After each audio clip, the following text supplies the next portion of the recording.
My garden is overgrown with weeds this year. It is the most terrible I've ever seen in my garden. Yo, the conditions. Anyhow, forget all of that. The reason for the little video is in between the weeds. I don't know if you guys can spot it, but I've got Chorai Bhagi, or what some people call Jamaican Callaloo. That's because I had planted here a few years ago and it reseeds itself over and over. So all of the Jamaican Callaloo or Chorai Bhagi I'm gonna pick.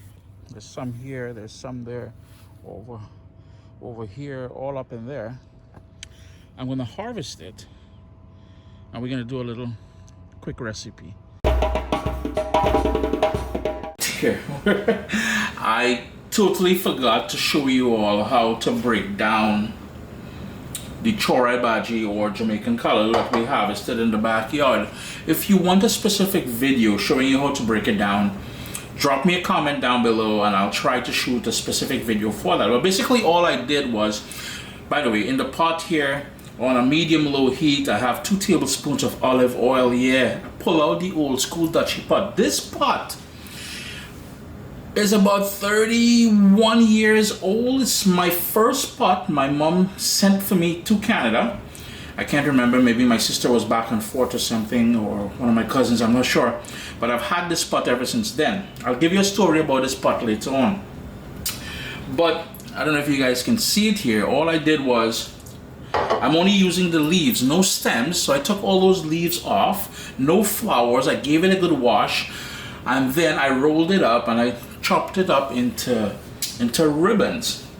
My oil is somewhat hot now, so what I'm gonna do, and this step here, you can do it 2 different ways. You can add the onion and the garlic first, flavor the oil, and then add the Chorai Bhagi in there.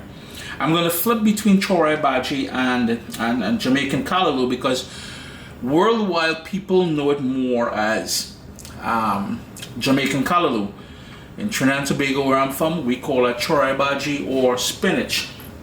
The oil is hot and in goes. So yeah, I'm doing it a little bit different. I'm adding the shredded or chopped up bhagi first, and you can see no stems, but you can see the sort of ribbons that I'm talking about. Yeah, I'm just going to turn my heat up to medium. And it may look like a lot, but it will cook down. I have several recipes showing you how to do this different ways on CaribbeanPot.com. By the way, the recipe will be available on CaribbeanPot.com within the next few days. Yeah, so option 1, I don't know, I may have got sidetracked there. There's a storm rolling in and I have to go close the garage and all kind of thing like that. But anyhow, option 1 would have been to heat that oil, and if you wanted to start with vegetable oil or coconut oil, whatever oil you like using, it just so happen I like using olive oil.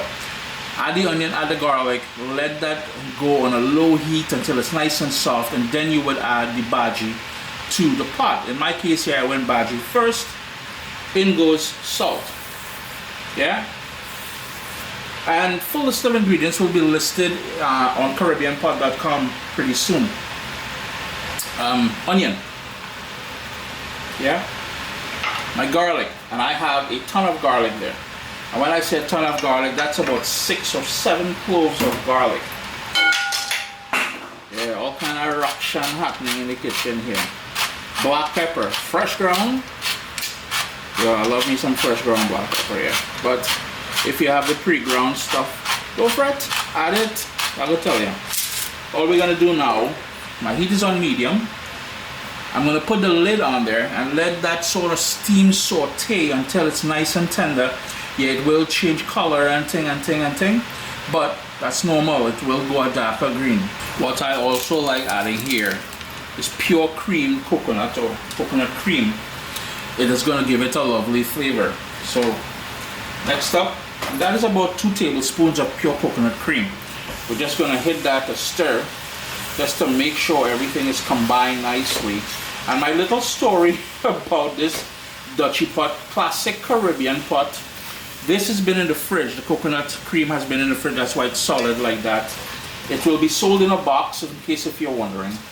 I remember a few years back, someone left a comment. Well, and I'm gonna I'm gonna add some attitude in the way I say it. I am sure that person didn't mean for it to sound like this. Well, that is not Caribbean food because you're using a pot that is not even Caribbean. I was using one of my enamel glazed pots. So according to the wisdom of this kind soul, my food is not Caribbean because I was not using a Caribbean pot. So, ladies and gentlemen, voila, my Dutchie pot straight out of the Caribbean, over 30 years old. One more ingredient I like to go in there with, and that is, boom, half of a Scotch bonnet pepper, seeds and everything. I'm going to put the lid on there and let that steam saute. It's been 10 minutes now, and notice how it wilted down. I don't know if I mentioned that it will wilt down. The coconut milk, the cream, has worked its way in there. Yo, kitchen smelling wicked, boy. This here, as it is here, is one of my favorite things to eat with sada roti. Yeah, no lie. But I promise you guys, Chorai Bhagi with stewed leftover stewed chicken. So there's that stewed chicken that's going into the pot now. And I like adding it at this point because I want, you know, my stewed chicken has a lot of ginger and different herbs and stuff like that in there. Go to CaribbeanPot.com, search stewed chicken, Caribbean stewed chicken, and I'm telling you, boy, you're gonna be impressed. But I want those flavors to work its way into the bhaji. I zoomed in the camera just a little bit more, so you're better able to see what's going on in the pot here. This is almost ready to my liking.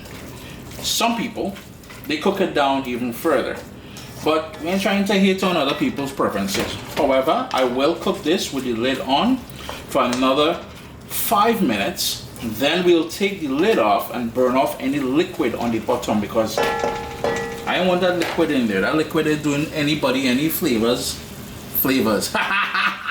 Any favors. So boom, lid back on. Sup soldiers?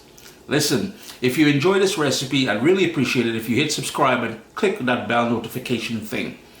If you've made the recipe, take a picture and send it to me. Email address down here. I mean, trying to tell people the email address, them butts will take the address and do all kind of thing with it. And tag me on Instagram at Caribbean Pot. I really appreciate you guys and thanks for being in my kitchen with me today. Irie. Whoosh. Yeah, that 5 minutes went fast. I'm just gonna leave the lid off now for about 3 minutes to burn off any liquid on the bottom there. And if you guys notice, you see that garlic? Notice how big the pieces of garlic are that I put in there? There's a little prize later on when you're eating with your hot sada roti or your rice or whatever. Listen, whether you call it Chorai Bhagi, whether you call it Bhagi, whether you call it spinach, whether you call it Jamaican Callaloo, this here is a wicked meal, and I'm telling you, boy, it takes me back to being a little kid on the islands because after the tractors would plow the land for planting the corn and pigeon peas and all that, a lot of times Chorai Bhagi would grow up wild. So it was my job to go and harvest that. Yeah? Chris here, CaribbeanPot.com. May I recommend that you taste it for salt at this point. Adjust the salt to your own liking. If you want to cook it further, cook it further. Like I said, I'm just going to burn off that little bit of liquid on the bottom there. Always a pleasure having you guys here in the kitchen with me. I had fun with this recipe, boy, and I hope it shows. Chorai Bhagi with leftover stewed chicken. The stewed chicken recipe is on CaribbeanPot.com. And there are different versions of cooking Jamaican Callaloo or Chorai Bhagi on CaribbeanPot.com. Irie. What's up, soldiers? Don't forget to click subscribe. If you've already clicked subscribe, hit that bell notification thing. I want to all you missing out on the new videos, man. Come on, click.